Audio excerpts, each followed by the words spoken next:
there. There you go. That's the end of the first podcast. First section done. Yeah. Welcome all. Eyes on. This is episode 5. I'm gonna say 5. Could be 6. I forgot already. Nice. I'm gonna start coming up with titles though soon. Does that mean that I've officially been here for 60% of all Yes. Eyes On shows? Wow. Yeah. I've had this whole couple of guys are like, yeah, I'll be regular. I got a text message from one of them like, dude, you going to be free this week? Nah, I'm still suffering from man flu. Man flu's down under at the moment. Bunch of wusses. Man flu's no excuse to not talk about Game On. Exactly. I mean, just put a jumper on, sweat that shit out. I'm in a singlet because it's like 34 degrees tonight for some reason. Yeah. So, Want to show off the pecs as well. It's like, show off the guns. Show you my massive guns. Ugh. And say that, one of my close friends actually placed at a IFBB competition on the weekend, like the professional bodybuilders. Oh, very nice. Yeah, he got second or third for his first ever outing. Oh, brilliant! I don't know. I follow the bodybuilding thing quite closely because I work. Obviously, a lot of my clients are in the fitness space, but across the road from me is where they hold a lot of the two bro competitions, which are the qualifiers for the big like open nationals in the UK. Yeah. So I go down there and check out, and I have friends who are doing it in bits and pieces. So yeah, it's that's brilliant. Fair play to them. It's a tremendous amount of mental fortitude to do a show. His wife did it, and she's won quite a few awards. And he's been a strongman for a while. Yeah, really suited him being the strongman, but apparently it's not great for his spine. So hence why he's gone to. Fair play, do some qualify. Oh, that's brilliant. Yeah. So anyway, tell us a bit about yourself anyway. We all know who you are, I guess, already, but yeah, I'm Dom. I'm the social media guy. I'm the I run a digital media consultancy. I've been working in Games Press for 12 years, as well as digital creation, and I run a company called Evil Media, and I love talking about video games. So here I am once again talking about video games. I love talking about video games. Actually, I had one of my friends say that to me today. He goes, hold on, you've been talking about video games? I'm like, yeah. And he goes, do I need to stop talking to you about video games? I'm like, no, because he's in the industry. I mean, I've never once leaked anything that he's ever told me over the last 20 odd years. But wow, if your name's Nintendo, then yeah, go away. Let's talk about that. All right, okay. Anyway, let's dive in. So this week, Nintendo are slapping Discord with subpoenas because one of the people on there supposedly has unleaked the unreleased Legend of Zelda: Tears of the Kingdom art book. So, have you seen the art book? Yes. What did you think of it? I've never been a big fan of art books. It's just pictures. I kind of grew out of it a very long time ago. Those type of collectible add-ons to games, like.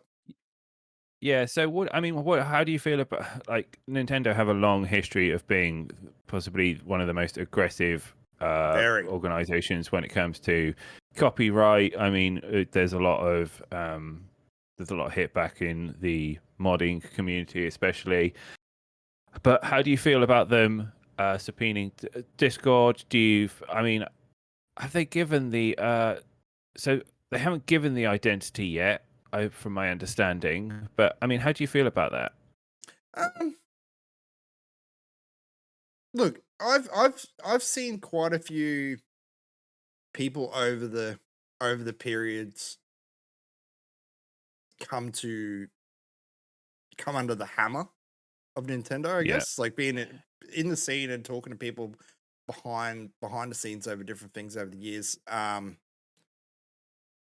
It's no news to me.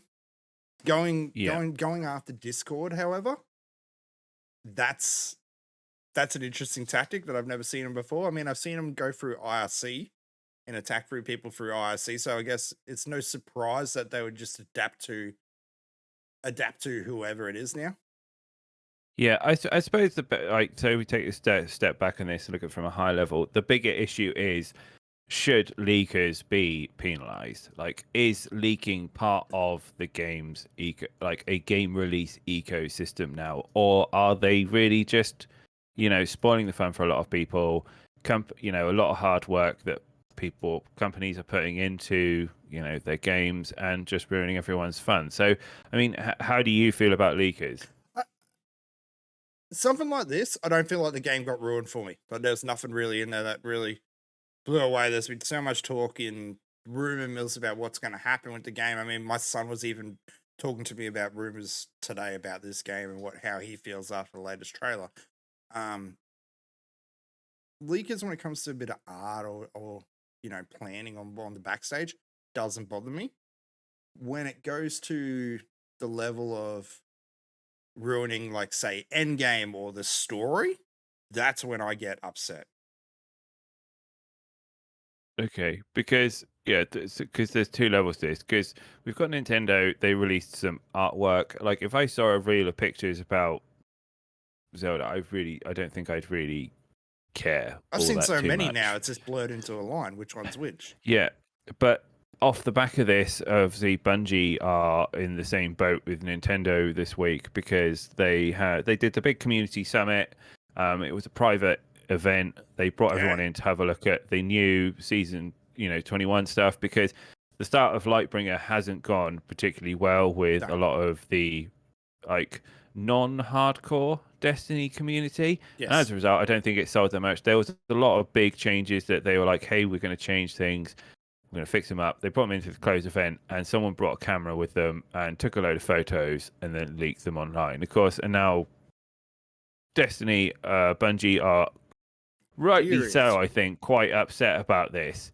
Especially with Destiny is a very feature-rich set of all the new shinies that get released and changes are part of the enjoyment of it. Yeah. But I mean, how do you feel about this? I mean, are you a Destiny fan? I'm no longer a Destiny fan. I kind of fell off the Destiny bandwagon when it went free to play. I kind of felt like that's when it was over for me, the game. That being said, Destiny's been doing these for quite a while. They've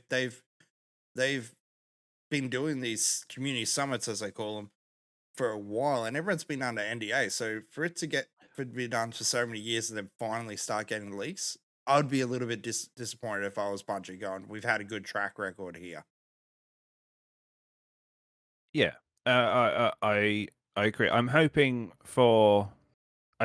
I think companies that bring in community and really work well with the community, like Destiny, should be praised more, because some of the best games that, like, for example, Path of Exile are a great example of this. They get a lot of feedback from their community. They have like big sit-down community sessions, and as a result, you get a much better game quality, I feel, out of this. And Bungie is certainly in a position right now where they need community feedback. They need to be asking, what do you want from us? Yeah. And if someone like this was to spoil that and retract that away, and essentially the only features we get are what Destiny, feel that we should get, I think we'll end up with a product that isn't that isn't that great. But does this lead to them pulling back on who they bring in? Like, they've been pretty open with these events and let a lot of creators in, big and small, into the mix.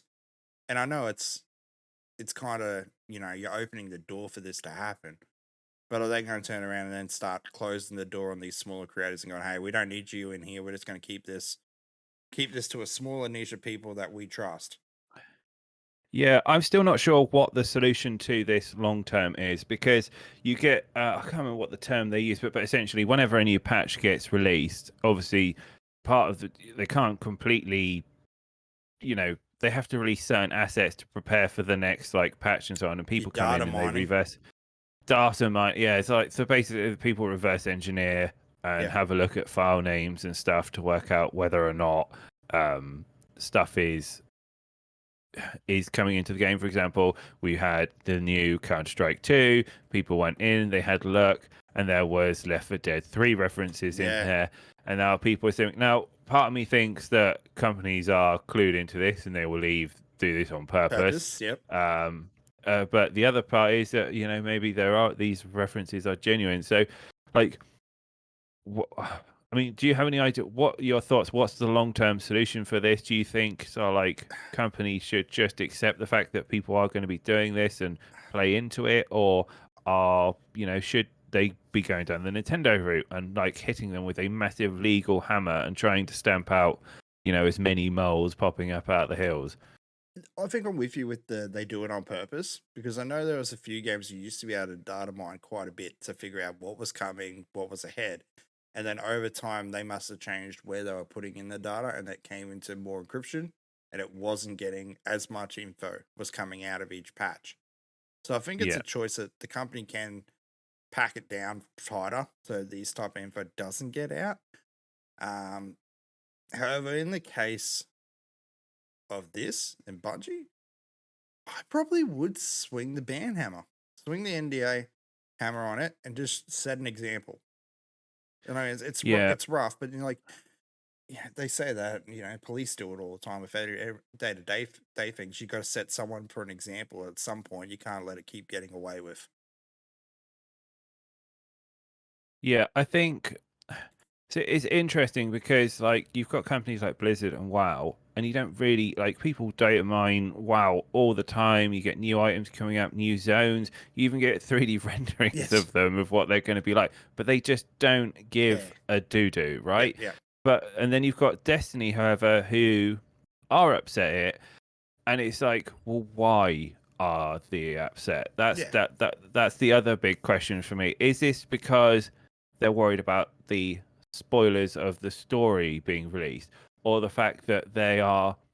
Part of me thinks that this is that they've talked about these features that are coming out. They're going back to the Destiny community. People are making assumptions then and there whether or not they want to buy the game, and as a result, they get then they get less overhead. People don't buy the game as much. You get these pre-review opinions or whatever, and I think that is the part that Destiny and other games alike could do a better job of communicating with their audiences. Set up test servers or whatever. Talk about those things that are coming up so that people, when they get them, it isn't just kind of like they're pulling a rabbit out the hat and it's like, oh, do you like this rabbit or not? Yeah. People. There's no surprises. People have got something that they like, they enjoy. They dip their toes in the water. They can feel it out a little bit. I don't know. Little leaks are all right. I guess it depends on how much it comes out. If you can test the water with little bits and pieces, tease it as it's such. That's all fine. The story. I mean, I guess the biggest piece is the story-driven. Usually, story. And content. I mean, for single, this is the problem. Again, this is the curse of having a live service game, because you've constantly got to deliver little tidbits of information. But it's like, if, for example, when Harry Potter came out and there was that pre-release, and people were going and spoiling the endings to that and stuff, and it's just like, that's a bit rubbish. There was another game, I can't even remember. There was another game that came out middle of last year or something that happened. A couple of people got a copy on it early and just started streaming the whole thing. And I want to say it was Pokemon, but I don't think it was. Yeah. Well, anyway, diving into the next topic, Sony appeared to be smoking the good stuff this recently, because they have apparently decided to be releasing a new cloud handheld device known as the Q Lite. And so it's Sony reportedly working on a new cloud-based handheld device named Q Lite, which is expected to be released in November 2023 for $200. It is viewed as an accessory than a handheld console with an 8-inch LCD, adaptive triggers, volume buttons, and speakers. The Q Lite will only be cloud-based, which is dependent on the PlayStation 5. And I don't know the source on this. I think this is bogus. There's too many things that don't add up on this at the moment, because why the hell would you release for example, it's $200, right, which is cheaper than the Switch. It is only cloud based, right? So unless they've got some tie-in, exactly, you've got some tie-in to some super cheap phone, and at the end of the day, I got a phone. Why would I want, like, I don't understand why I'd want to carry a device that I can't leave my home with. Don't they already do Like, something with the phone already, like a dock? I swear they make some type of dock controller add-on for phones now. yeah. I mean, there's all sorts of No, but I'm ways pretty that sure it's like a Sony branded one. Okay. Yeah. I just don't think I don't think there is that much of a market for playing cloud-based games that you need a dedicated handheld to do this. This just feels like this feels like there is a company who's developed a handheld device who have approached Sony and said, "Let us create this, device for you." Hold on, because it just doesn't. I don't know. It just doesn't sound appealing. Like I don't like cloud-based tech anyway, because there's a limited type of games you can play, and you need a solid internet connection. You can't the whole point of having a handheld device is you go mobile. Like my Switch, I only play when I'm. Yeah. Yeah, I'm on public transport. I'm catching a plane, something like that. That's when I use my. Rarely. I would say rarely. Sometimes I do use my Switch on the couch when the wife's watching TV, and I don't feel like sitting at the computer or doing something, and I'm half tuned into what she's watching. Then I might chuck it into the handheld mode. But other than that, yeah, it's for outside the house. I'm out. Yeah. I mean, I use my Switch when I'm going on planes, and that's pretty much like a fly. Yeah, I just otherwise, it's like I can sit on my sofa and play the Q Lite, or I could just pick up the controller, and the TV's probably in the same room that I play this on. Yeah, and then play that. But maybe there's a market I'm not understanding. It's just it feels and like. It's like the PS Vita, like it died off. I just don't see there being I don't think that being a massive scream for a new handheld device at the moment. No. I mean, if they talked about it being a Vita instead, but coming back and saying we're bringing out, the Vita 2, I would be more okay. I'm listening a little bit. I mean, the Vita didn't do well in the best of days, but I kind of would feel and believe that rumor way more than a cloud-based system. But just no. Yeah, I mean, you look at the social ecosystem at the moment. Like people are in their homes more. We're not going like COVID stopped the whole traveling thing for a few generations. I just don't like why, unless it's for something for like, a cheap alternative for the kids. But like the Nintendo Switch is £230 at the moment. Yep. Right, and look at the massive differential in quality between something like this. Yep. And a Q Lite. I was like, why? Why would you bother? Yeah. Like, and I can't think of any real games that I would want to play on a handheld on. Not from PlayStation's catalog. No. No. I mean, there is something I'll bring up at the end of the show that I read today. It's not in this list about PlayStation and a game, but that's not handheld related, and it is exciting anyway. But yeah. Yeah. So anyway, let's go from Sony to Microsoft. And Microsoft. Redfall continues to give you reasons why we shouldn't be buying it and why it's going to be flopping and forgetting about it in the next couple of months. Because they've now announced that they aren't going to be doing a performance mode. They are just going to be, you have 30 FPS on the consoles, and that's it. And Redfall, I just feel like are doing themselves no favors right now. Do you know it's ironic that it's Redfall. So Arcane's motto is we make games that we want to play, and it's just like, well, we want to play, but you don't. I think is the missing catch-tail to this. Yeah, so 30 FPS. I understand. I think console only, obviously. PC will still be able to do what it needs. Yeah, to do. I think the problem with what they've got here is that they're still basing this off their old engine. I think it's still I still think it's like the modded version of the Dishonored 2 engine at the moment, and I think there is some development capability issues here. I don't think they had a performance mode either. No, all the gameplay recorded so far seemed to was 60 frames per second, but I would say that's all recorded from a PC. Yeah. So I mean, and did you play Loop? I don't think Loop, whatever it was. I don't think that had a performance mode either. No, Yeah, no, and it didn't. like they've got like the Arcane engine, which they've been milking for the longest period of time. I really hope it does well. Like I think They needed to. Xbox does. Yeah, That's the thing. They needed to. And really, you look at Sony's first party games, your Spider-Man, your God of War, Horizon Forbidden West. They offered a performance mode. Drop the resolution down to 1080p instead of 4K. We know the Xbox Series X can run 60 frames per second at 1080p. It's not, even if it's just a shitty 1080p resolution for now, and then over time, through updates, you can get that up to like a 1440p 60 FPS. At least people have got a 60 FPS option.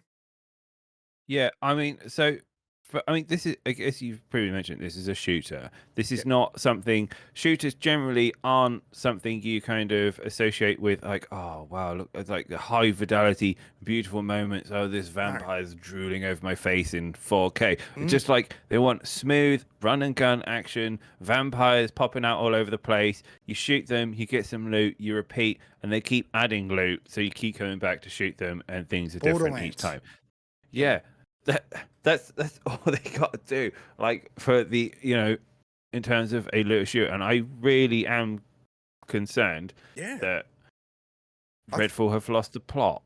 And I know Xbox has got a lot to do in terms of first parties to get people focused back on them in these new IPs, and this was one that was shaping up to everyone. Yeah, and I'm just I can't even remember the game because I'm loading up the Xbox app just to remember what game it was. Back 4 Blood. No, not Back 4 Blood. What was the other first party game that they released? Who? Arcane? No, Xbox did recently. It was third person rhythm game. The music one. The music one. That's what I mean. That wasn't that long ago that came out. It's already been forgotten as a new IP, as an exclusive. Yeah, I mean, so I think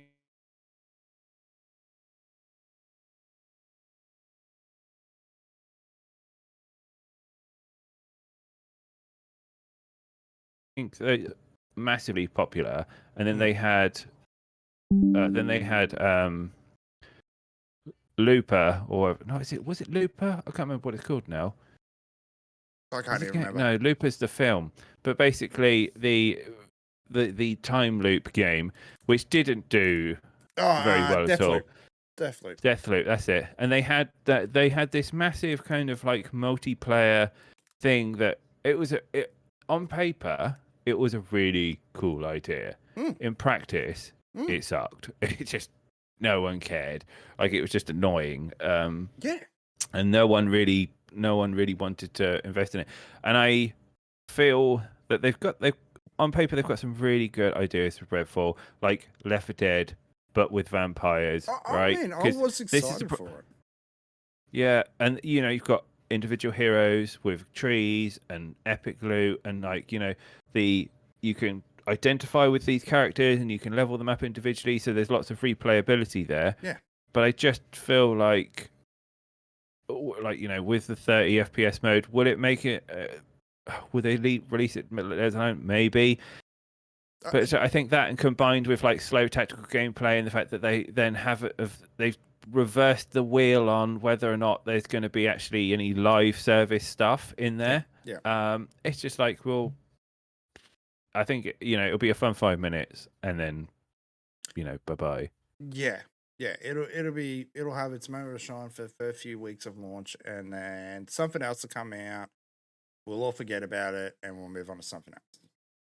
Yeah, and I think it's a shame, like, because the co-op shooter market is screaming for something that really works well together. Like, you've got Destiny's in a bit of an iffy space at the moment, but outside of that, there isn't anything as far as I can see. Like, no one's playing Borderlands. Like the new No. Borderlands Magic Mode sucked. Back for Blood just doesn't have any content, and it's just, well, give us something. So that was meant to be a rival. That was meant to be the rival. It's just not going to be it, sadly. Yeah. Actually, so anyway, Lawbreakers might. Lawbreakers. There might be something with Lawbreakers. Actually, I did hear too. Wait. Remember Lawbreakers? It was that. I played Lawbreakers up to the point they closed it down. Yeah. I don't. He got his rights back to the game, so something might be happening with that IP again now. So Lawbreakers is coming back again. Possibly. Something might be happening with Lawbreakers.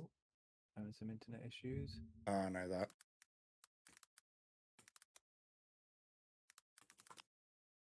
Yeah. Might be coming a comeback. Because Cliff, here it is. Cliff tweeted about Lawbreakers, saying, just got a text from a lawyer about Lawbreakers. Stay tuned.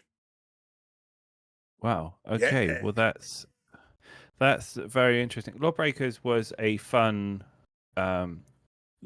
concept. Yeah. The problem was that they released at the worst time ever because hero shooters were absolutely saturated to the teeth. And now, I mean, I think Overwatch kind of killed the genre. I'm not sure if anyone is looking for another type of hero shooter. Like, there was a PS5 exclusive one, I believe. I don't think that did very well. There was a couple on Xbox. They did a new rocket that Ubisoft tried to do one with like rocket jumping and bits and pieces. That didn't work out well. Then you had the new wrestling game as well. Too. Yeah, EA had a couple. And then recently we had WrestleMania, which is just like was a real novel take on like battle royales. And that was good. Yeah. But it just didn't have an audience and no one cared. And like that's this like unless you give people enough of a reason to care and get excited about it, I don't think there's anything. No. I don't think there's any room for anyone. No, that's the sad part. Yeah, anyway, so going from one crazy thing to another, Ubisoft continues to lose their mind with a new... I thought this was an April Fool's hangover one. Yeah. Assassin's Creed subscription comes to Xbox, costs more than Game Pass. This is included in PlayStation, by the way. Oh my god! Ubisoft Plus is now available on Xbox with a monthly subscription of $23.95 Australian dollars, which is more expensive than the current Game Pass Ultimate. Subscription offers new releases day and date and multi-platform access via Amazon's Luna service. However, Ubisoft Plus remains separate from the Game Pass Ultimate, which may make it hard to justify for casual fans. I don't know who came up with this, but they need to be fired or have some serious judgment questions of why anyone thought this offering was attractive. Explain it to me. So EA originally had the good idea of it. When it came to EA Play, they were doing it for $5 or whatever, and it went alongside Xbox Game Pass and that, and went well. And then nowadays they've evolved it to be included into your Game Pass, so that's a part of the Game Pass Ultimate as you get into EA Play, which I think is a smarter way to add it.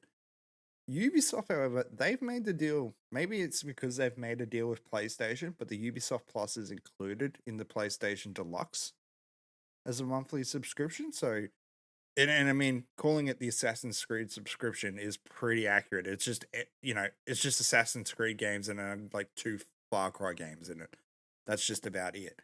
But yeah, I don't know where they got the idea of their price.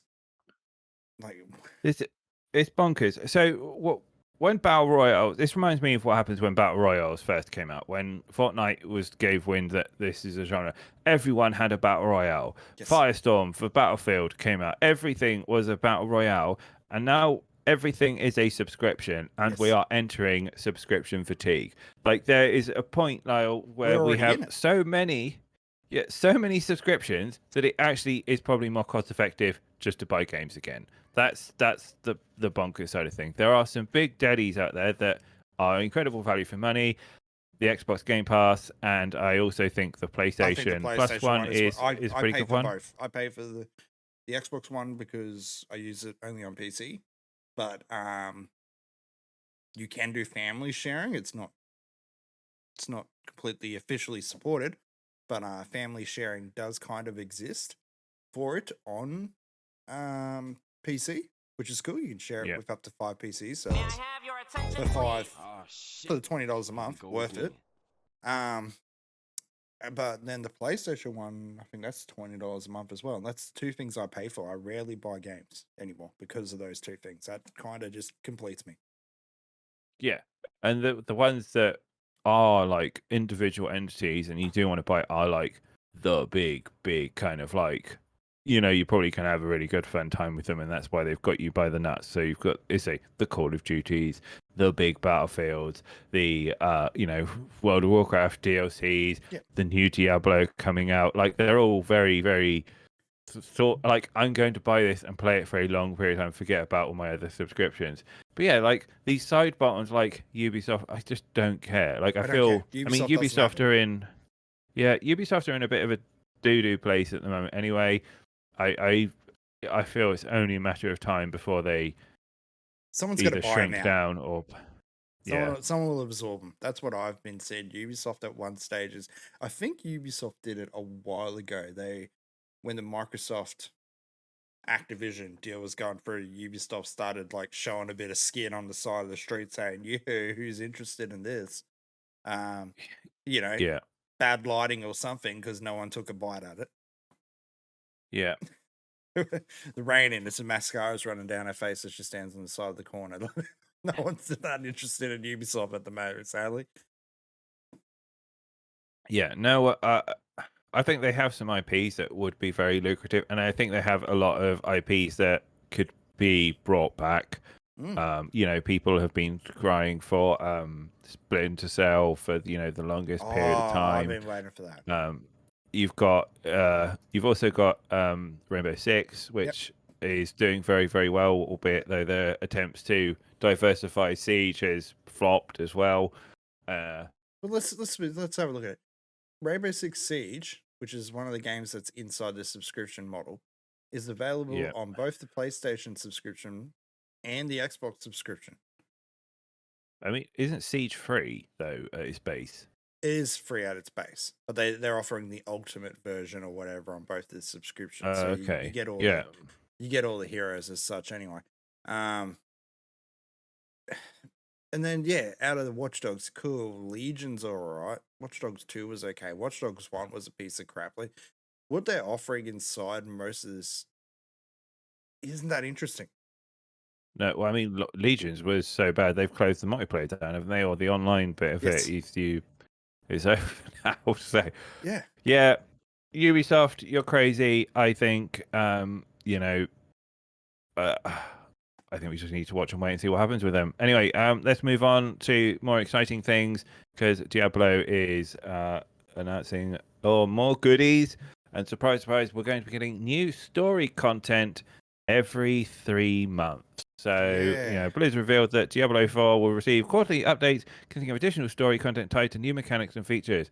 The update will also introduce a new Season Battle Pass in both free and premium forms. Furthermore, Blizzard will provide more detail about Diablo 4's endgame experience, which will consist of Nightmare Dungeons and Hell Tides. So, yes, strangely enough, the Battle Pass will be refreshed at the same time we get new content, which is just an uncanny coincidence I found.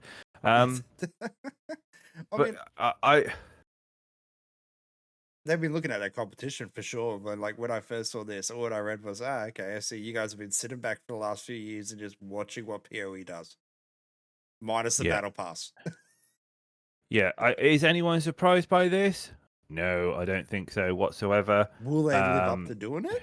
That's the one I want to know. Like, is this going to be every 3 months, or is it going to be every 3 months for the first year, then it drops to every 6 months, and then every yearly? So I think they have a pretty good chance of doing this. I followed the tech specs for Diablo 4 since it came up. They have a new some new architecture that they've built up from the ground up, and it allows them to create leveling or zones and levels very, very easily. It's like this new. Basically, you have 2 blocks, you glue them together, and they, it creates all the textures and just looks fantastic, automatic. So it's very, very easy to design stuff, and I think that's off the back of that. Yeah, they will be able to make new zones. They'll be able to make new dungeons. There will be more replayability.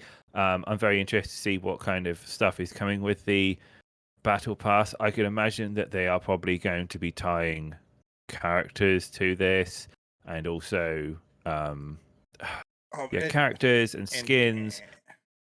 The mechanics, new mechanics every time they do a new story, which is kind of nice to have a more story around the mechanics, I guess. If it's got to say, like with Helltires and the rest of it, cool, this is now happening across the lands because of X. Cool, I'm interested, but I mean, what level of story are we talking as well? What type of level of story content are we bringing in? Are we bringing in old bosses and old characters from previous Diablos, which that'll be, or are we going to have these massively CG generated cutscenes like Blizzard is so well at doing, or they're not going to bother that? It'll just be basically in-game story.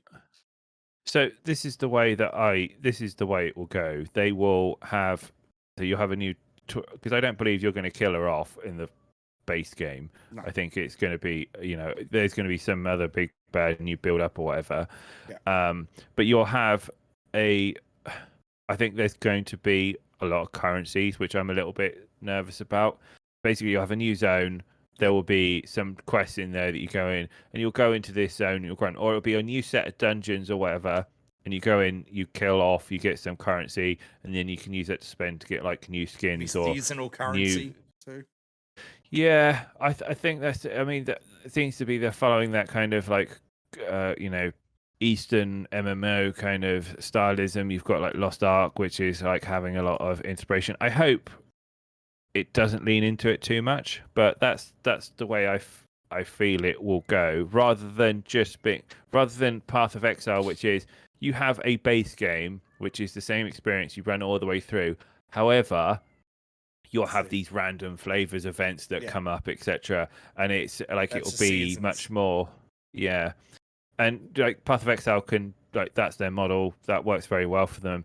For Diablo, it's going to be you have like your big bulky core areas, and then you'll have all these side areas which are pockets of things that you do, and they all have attainable items within those. So you have to do each of these activities all the way through if you want. And in the long run, it will give you a lot of things to do, and then every, I don't know, maybe year, I reckon they will do a big release where they will have a new character come out. There'll be a whole load of new zones for you to go through. There'll be a level cap increase. You can keep, you can build on your characters previously so that you just don't hit, because there's only four. And very similar to how World of Warcraft. I mean, this is Diablo, the MMO, and Blizzard have got a lot of experience with, creating these kind of models. And, subscription models are the old way of doing things. Now we have just replaced it with season passes. Like people don't realize they're paying a subscription model. It's optional, but is it really? I mean, Diablo 4 is that game that they've still got. I think they've got a lot to do to recover their player base that they originally had. Like Diablo 3 didn't carry the player base like Diablo 2 did for so long. Like a lot of those Diablo 3 players jumped and went to PoE, and then they've kind of nestled their little asses into that position, and that's kind of where they reside now. So they really want to try and get some of those old core people back away from PoE, I guess.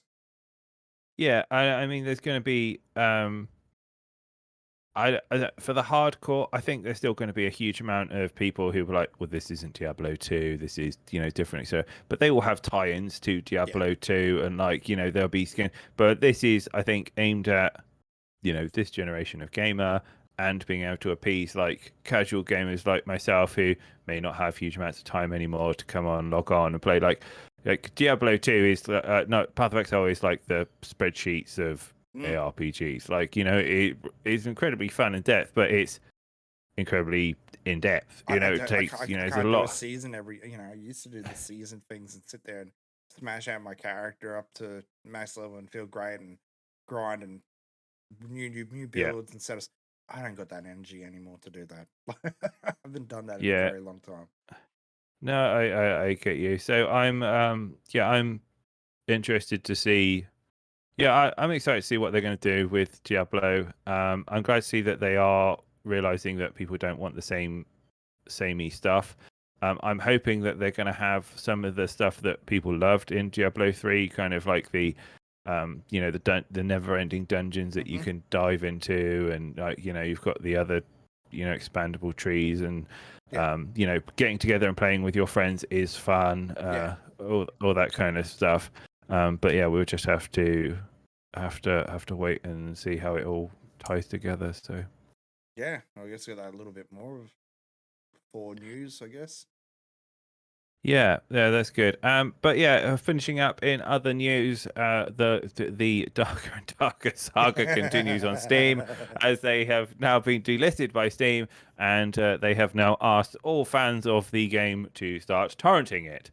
And yeah, it is a bit of a shit show for them. They're obviously clearly very passionate about it. But yeah, they RPGs have pulled from Steam over the theft allegations, asked fans to torrent it instead. So the thing is, though, I think last I checked, there's like 400,000 seats, so it's not like it hasn't failed. There's obviously a fan base there for this game, but that's some drastic action to like pull on for themselves to go, all right, this is what we need to do now to.